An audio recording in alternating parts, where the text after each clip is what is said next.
Modular kitchen बनाने का सोच रहे हो और आप चाहते हो कि आप बेवकूफ नहीं बनो और साथ ही साथ पैसे कैसे बचाने हैं मॉड्यूलर किचन में कि किचन भी अच्छी बने और हमारे कुछ पैसे भी बच जाएं। कंप्लीट वीडियो देख लो, कोई ये चीजें नहीं आपको बताएगा, सिविल साइट विजिट बता रहा है तो देख लो। सबसे पहली चीज होती है जो हम गलती कर देते हैं, बेवकूफी कर देते हैं मॉड्यूलर किचन बनाते हुए, हम सब कुछ किस पे छोड़ देते हैं? हमारे मिस्त्री पे, कि वही डिजाइन देखेगा, वही मटेरियल बताएगा, वही मटेरियल लाएगा। बस हमने उससे रेट फिक्स कर लिया कि 300 रुपये पर स्क्वायर फीट या 350 रुपये पर स्क्वायर फीट करके देगा वो हमें, ठीक है। तो ये सबसे बड़ी बेवकूफी होती है। जब भी आपको किचन बनानी है, सबसे पहला काम जो आपको करना है वो करना है उसका ड्राइंग बनाना है। ये नहीं बोल रहा कि किसी इंजीनियर से बनाओ या कहीं आर्किटेक्ट से बना के लेके आओ, भले आप खुद से बैठो, मिस्त्री को बिठाओ और देखो आपकी किचन एल शेप है, यू शेप है, जैसी भी है, कि कहां कौन सा कैबिनेट आएगा। काफी पिक्स होती हैं पिंटरेस्ट पे, गूगल पे, या मिस्त्री के पास भी होंगी।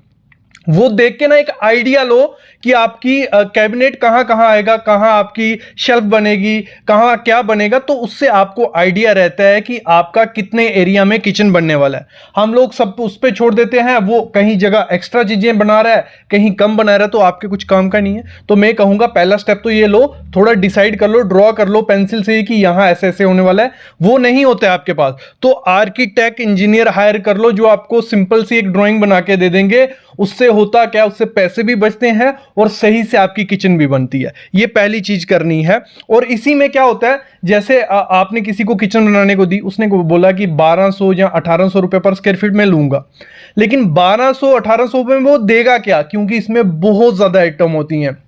अंदर टेंडम की बास्केट आती है, एसएस की बास्केट आती है, 10 कंपनीज हैं, 10 कंपनी के रेट अलग हैं।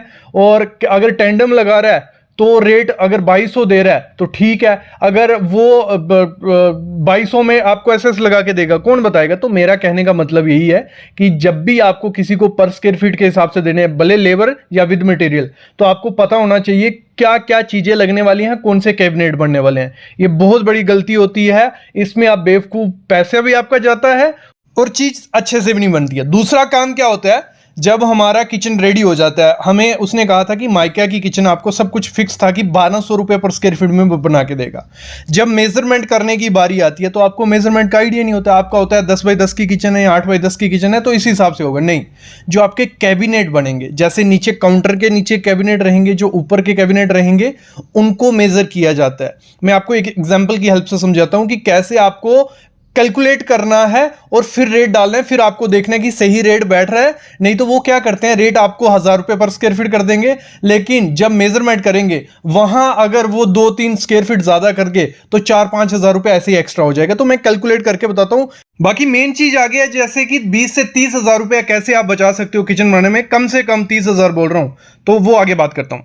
लगा लो ये कोई मॉड्यूलर किचन है 2024 में, अभी खर्चा कितना आ जाएगा और कैसे कैलकुलेट करते हैं, बिल कैसे बनाते हैं। लगा लो ऐसे देखना है आपको, आपकी जो किचन बनती है, नीचे एक शेल्फ रहती है, काउंटर रहता है, ऊपर एक शेल्फ काउंटर रहती है, जैसे भी आपका होगा। नीचे इसको मेजर कर लेना है कि 10 फुट, नीचे वाली मैं बात कर रहा हूँ, 10 फुट ऐसी, 4 फुट ऐसी, ऊपर से भी 10 फुट ऐसे, 4 फुट ऐसे, ये कैलकुलेट कर लेना है। दूसरा चीज उसका देखना होता है हमें हाइट। तो नीचे का जो काउंटर का हाइट है वो 2.5 फीट ले लो, लमसम में लगा लिया 2.5 फीट है और इतना ही होता है लगभग, और ऊपर का 2 फुट ले लिया। तो इस तरीके से आपको कर लेना है। अब मैं बताता हूं विद मटेरियल या विदाउट मटेरियल कैसे खर्चा निकालना। देखो 10 फुट नीचे वाली कितनी थी, 10 फुट ऐसे थी, 4 फुट ऐसे थी, ऊपर वाली 10 फुट ऐसे, 4 फुट ऐसे। इसकी नीचे वाली की हाइट थी 2.5 फीट, ऊपर की 2 फुट। निकालना कैसे होता है, पहले इसको पकड़ो, नीचे वाली को, 10 फुट ये आ जाएगा, 10 फुट यहां आ गया, 4 फुट ऐसे थी, ये आ गया, और हाइट कितनी थी 2.5 फीट, वो इधर लिख लो। इन दोनों को प्लस कर लो, पहले जो लंबाई होगी उसको प्लस कर देना है, उससे मल्टीप्लाई कर देना है। प्लस करके है 14 फुट, 2.5 फुट लंबाई हो गया, 35 स्क्वायर फुट हमारा इसका एरिया बना। इस हिसाब से एरिया निकालते हैं। ऊपर का भी ऐसे करना है, 10 + 4 मल्टीप्लाई बाई ये 10 + 4 इंटू 2 फीट, जितनी भी हाइट होगी, मतलब पहले इसको मेजर कर लेना फिर हाइट, तो वो 14 × 2 वो हो गया 28 स्क्वायर फुट। तो इस तरीके से आपको मिल जाएगा कि आपका कितना स्क्वायर फीट एरिया है। अभी दोनों एरिया को प्लस कर लो, 35 + 28, 35 + 28 हो गया 63। तो इस समय जो लेबर चार्ज चल रहा है, मटेरियल आपका लेबर मॉड्यूलर किचन की 300, 350, 400, 450 पर स्क्वायर फीट चल रहा है। एक्रेलिक शीट होगी तो महंगा हो जाता है 400, 450, लेकिन माइका लैमिनेट से बनाओगे 300, 350 बहुत है। तो 21,420 रुपया इस किचन को लेबर का खर्चा आ जाएगा। कितना? 21,420 रुपया। अगर फुल मटेरियल आपको देना है, आपको थोड़ा बहुत आइडिया है, देखो 3 किस्म के रेट इस समय चल रहे हैं, ये डिपेंड होते हैं, ये रेट ऊपर नीचे हो जाएंगे अगर अंदर आप टेंडम बास्केट यूज करते हो, वो आगे पीछे होते हैं। सिंपल जो एसएस की जाली आती है उसकी बास्केट यूज करते हैं, लेमिनेट यूज करते हैं, तो 1250 रुपया लेबर प्लस मटेरियल रेट है। ठीक है। ग्रेड भी हो गया जिसमें थोड़ी बहुत टेंडम की बास्केट होंगी, एसएस की बास्केट होंगी, माइका लगा होगा, अच्छी क्वालिटी की प्लाई होगी, तो ये कुछ 1750 आपका खर्चा पड़ जाता है। और ग्रेड ए में एक्रेलिक शीट है, फिर सारी टेंडम की बास्केट हैं, तो ये सब चीजें, तो ये 2450 ये। लेकिन ये रेट डिपेंड किस पे होते हैं, आप मटेरियल कौन सा यूज कर रहे हो। तो मैं तभी आपको बोलता हूं ये रेट तभी आपको डालने हैं जब आपकी ड्राइंग आपके पास हो, आपको पता हो कि कौन सा मटेरियल लगने वाला है। तो लमसम पकड़ लेता हूं कि इस किचन में हम ग्रेड बी का मटेरियल लगा रहे हैं, टेंडम भी लगा रहे हैं, एसएस भी लगा रहे हैं, माइका लगा रहे हैं, तो 1750 रेट पकड़ूंगा। तो कितना खर्चा आएगा टोटल? तो 63 स्क्वायर फीट निकला था, तो 1750 से मल्टीप्लाई कर लूंगा, 1,10,250 रुपया इस किचन को बनाने का खर्चा आएगा विद मटेरियल लेबर के साथ। तो इस तरीके से निकालते हैं। अभी मैं बताता हूं कि पैसे कैसे बचाने हैं किचन बनाते टाइम। देखो पैसे कैसे बचेंगे, 5 किस्म के खर्चे होते हैं हमारे किचन बनाने में। सबसे पहला होता है सिविल वर्क। सिविल वर्क में क्या होता है, हमारा मार्बल लगता है, नीचे पार्टीशन मार्बल, ऊपर ग्रेनाइट डलता है, ये सिविल वर्क में आ गया, टाइल लग गई, ये सब चीजें सिविल वर्क में। इसमें कैसे बचेगा, प्रॉपर से मिस्त्री से पूछ के या ड्राइंग से या खुद से आपको पता है कि कहाँ मेरे को क्या बास्केट चाहिए, कहाँ मेरे को कटलरी चाहिए, तो उस हिसाब से पार्टीशन करवानी है। मार्बल कोई ज़्यादा अच्छी क्वालिटी का जरूरत नहीं है, 30 से 40 रुपए पर स्क्वायर फीट वाला मार्बल लाओ, वो लगा दो। दूसरा, ऊपर ग्रेनाइट डलवाओ, जो आर्टिफिशियल ग्रेनाइट आते हैं वो मत लगाना, काफ़ी कॉस्टली पड़ते हैं। 140 से 150 रुपया पर स्क्वायर फीट के हिसाब से अच्छा ग्रेनाइट मिल जाता है, वो ग्रेनाइट लगवाना। टाइल ज्यादा बड़े पीस मत लगाओ, छोटे पीस लगाओ, यहां आपकी कॉस्ट सेविंग हो जाएगी। मेन जो खर्चा हमारा बचता है जो बेस मटेरियल होता है, नेक्स्ट चीज होती है बेस मटेरियल। बेस मटेरियल क्या हो गया हमारा जो प्लाईवुड यूज होने वाला है, जो माइका यूज होने वाला है, उसमें कैसे पैसा बचाना है। देखो उसमें पैसा आप बचाओगे, पहली चीज है जो प्लाईवुड आप यूज कर वाले हो उसमें कॉम्प्रोमाइज मत करना, क्योंकि किचन एक ऐसी जगह है जहां पानी रहता है, मॉइस्चर रहता है, तो वहां दिक्कत आएगी आएगी। तो आपको जो प्लाईवुड यूज करना है वो BWP करना है, 701 ग्रेड। ठीक है, क्या कौन सा करना है, BWP 701 ग्रेड। BWR कभी नहीं करना। जब भी प्लाई लेनी है उस पर देख लेना BWP लिखा है कि नहीं। 130-140 रुपए पर स्क्वायर फीट के हिसाब से अच्छी कंपनी का मिल जाएगा, century ply, green ply, Duro, ये सब कंपनी का मिल जाएगा। ये आपको लगाना है।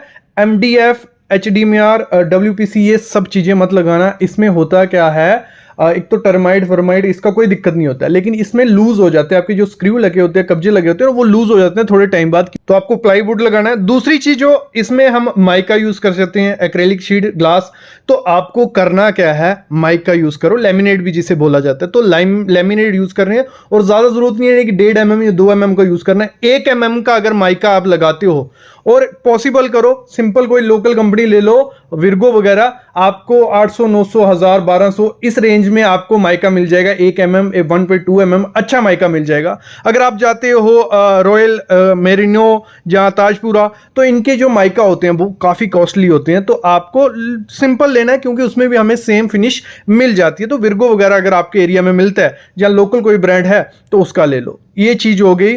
फिर अगली चीज़ होती है जो हार्डवेयर मटेरियल होता है, उसमें बहुत ज़्यादा पैसा हमारा इन्वेस्ट होता है, जिसमें हमारी होती है बायर बास्केट या टेंडम, या और भी काफ़ी चीज़ें आजकल चल चुकी हैं। तो आपको करना क्या है, हमेशा बायर बास्केट और टेंडम दोनों मिक्स करके लगाने, ना तो ये कि सारी टेंडम लगा लो या सिर्फ वायर बास्केट लगा लो। वायर बास्केट लगा लो वो थोड़ा पुराना, आजकल इतना ट्रेंड नहीं है। तो जहां आपको ज़रूरत पड़ती है, जैसे कटलरी रखनी है, ये सब चीज़ें रखनी है, वहां SS की वायर बास्केट लगा लो। बस वायर बास्केट आप लोकल ब्रांड की ले सकते हो, कोई दिक्कत नहीं है लोकल ब्रांड की लेना। बस उसमें ये देख लेना कि 304 ग्रेड हो, 304 ग्रेड में जंग वगैरह नहीं लगता है, रस्ट नहीं लगता है, तो 304 ग्रेड लो। और देख लेना गॉज थोड़ा बिल्कुल पतली तार भी नहीं होनी चाहिए, वो भी दिक्कत आती है। तो तार गॉज थोड़ा मोटा हो कि उसकी बेल्टिंग वगैरह अच्छी हो, तो लोकल ब्रांड का ले लो। लेकिन जो टेंडम बास्केट है, टेंडम बास्केट आपको जो भी 4-5 टेंडम बास्केट लगानी है हमें, वो आपको लेनी है किसी अच्छी कंपनी की, क्योंकि कंपनी की अच्छी होंगी तो उसमें जो अंदर टेलीस्कोपिक चैनल होंगे, जहाँ जो भी फिटिंग्स होंगी वो अच्छी क्वालिटी की यूज़ होंगी। तो लोकल में थोड़ा चांसेस रहते हैं कि थोड़े टाइम बाद ख़राब हो जाएंगी। तो इसमें सबसे अच्छी कंपनी, सस्ती कंपनी है स्लीक हो गई, फिर हमारी गोदरेज हो गई। ये 3-4 कंपनी हैं जो काफ़ी सस्ती हैं, तो इनका आप ले सकते हो। हाईफ्ले वगैरह में जाओगे, ओजोन वगैरह में जाओगे तो थोड़ी वो कॉस्टली में चली जाती है।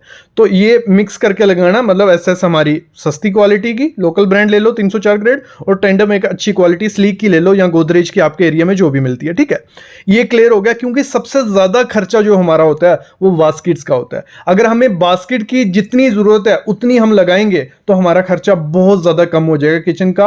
आपका 10 से 15 हज़ार रुपए बच जाता है सिर्फ बास्केट में। तो आपको प्रॉपर डिजाइन रखना है, खुद से करना है, या आर्किटेक्ट को पूछना है, या मिस्त्री को पूछ लेना है, और देखना है कि कहां कहां हमें जरूरत है, उस हिसाब से रखना है।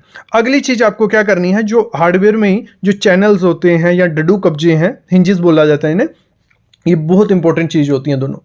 ये डेली यूज होने वाली चीज है। जो सबसे ज्यादा खराब होती हैं जो हिंजेस और टेलीस्कोपिक चैनल, अगर ये अच्छी क्वालिटी के, अच्छी कंपनी के नहीं लगाओगे ना, तो दिक्कत आएगी ही आएगी। आप हार्डवेयर दुकान पे जाओगे, वो आपको कुछ भी चिपका देगा। तो आपको हमेशा ध्यान रखना है कि ये दो चीजें जो हैं, डड्डू कब्जे और चैनल या हिंजेस, तो ये अच्छी कंपनी के लोग हैं। गोदरेज हो गया, स्लीक हो गया, ये अच्छी, गोदरेज के मैं बोलता हूँ, गोदरेज के लो अच्छी कंपनी है, प्राइस भी ठीक है, कोई खराब नहीं है। अगर चाइनीज किसी कंपनी के जो चैनल और ये ले लोगे तो वो खराब हो जाएंगे थोड़े टाइम बाद, उसमें दिक्कत आएगी आएगी। तो आपको अगर पैसे भी सेव करने, अच्छा भी बनाना है, तो गोदरेज या स्लीक में चले जाओ। ये चीज़ है। अगली चीज़ आपको क्या करनी है, जब भी मॉड्यूलर किचन बनानी है, जितनी छोटी हो सके मॉड्यूलर किचन उतना पॉसिबल रखो। जितनी आपकी रिक्वायरमेंट है, 4 बंदों की फैमिली है, 5 बंदों की, जितनी भी रिक्वायरमेंट है, करो क्या, कंस्ट्रक्शन के दौरान ही आपको क्या करना है, आपका अगर किचन का एरिया बड़ा है तो साथ में एक छोटा सा स्टोर बना लो। उसको हाफ काट के या जैसे भी डिजाइन करके किचन के साथ स्टोर रहेगा। जो भी अनऑर्गेनाइज चीजें हैं, प्याज, ये जो भी है, वो वहां आप स्टोर में रख दो। सामने में थोड़ी सी अच्छी सी किचन बनाओ तो बहुत सुंदर लगेगी यार वो। तो ये चीजें आपको ध्यान रखनी पड़ेंगी। इससे आपका क्या होगा, किचन का खर्चा भी कम होगा और सही से किचन भी आपकी बनेगी।